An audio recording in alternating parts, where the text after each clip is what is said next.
പല സന്ദർഭങ്ങളിലും ചില പാട്ടുകളൊക്കെ പാടി നമ്മൾ ഒന്ന് സൈലൻ്റ് ആവും.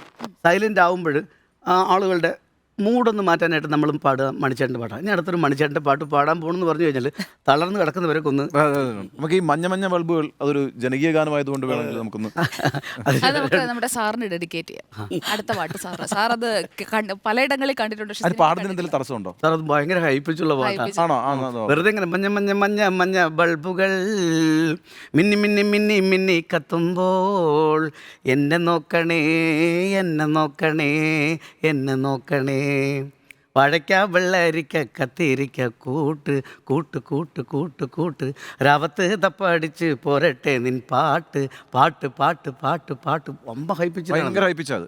ഹൈപ്പിച്ച് അത് കാരണം ഗാനമേളക്കാർ തൊട്ടിട്ടില്ല അതിന്. അങ്ങനെ ഒരു കഥയും കൂടിയുണ്ട്. വെള്ളിയടിച്ച് എപ്പോൾ പോകുന്ന അറിയില്ലല്ലോ. അത് കാരണം പലരും പേടിച്ചാൽ തൊട്ടില്ല.